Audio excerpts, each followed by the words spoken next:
أعوذ بالله من الشيطان الرجيم. بسم الله الرحمن الرحيم. إنا بلوناهم كما بلونا أصحاب الجنة إذ أقسموا ليصرمنها مصبحين ولا يستثنون فطاف عليها طائف من ربك وهم نائمون فأصبحت كالصريم. صدق اللہ العظیم. سورہ القلم کی آیت نمبر 17 تا 20 آپ کے سامنے تلاوت کی. ان آیات کے اندر اللہ تبارک و تعالیٰ اہل مکہ کو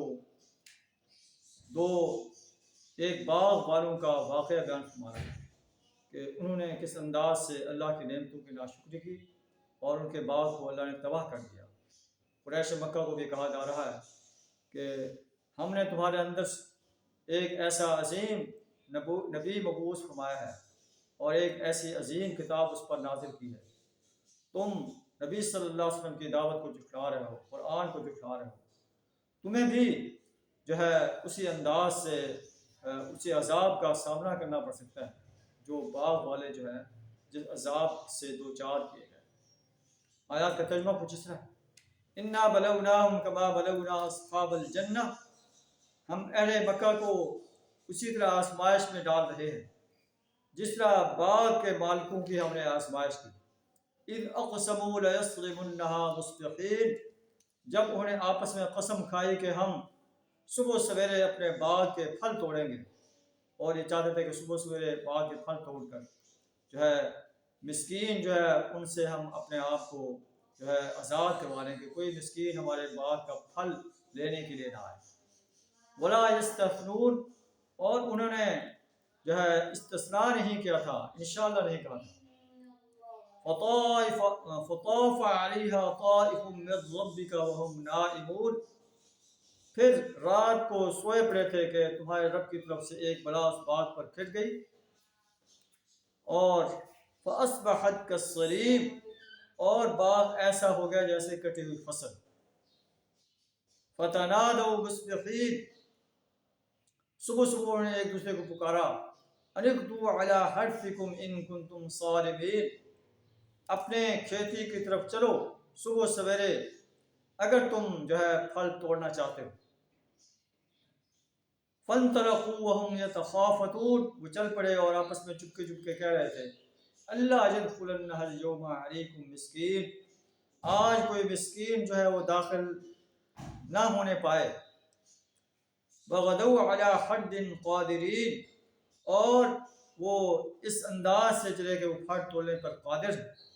فلما رأوها قالوا انا لضالون.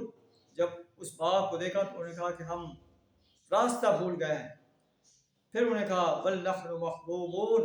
بلکہ ہم محروم رہ گئے. اور ان میں سے جو بہتر آدمی تھا اس نے کہا قال اوسطهم الم اقل لكم لولا تسبحون.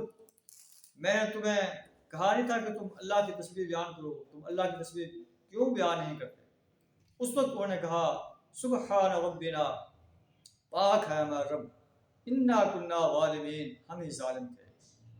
فاقبل بعضهم على بعض يتلاومون. پھر ایک دوسرے کو ملامت کرنے لگے اور کہنے لگے یا ویلنا انا کنا طاغین. افسوس ہمارے حال پر، ہم ہی سرکش ہو گئے.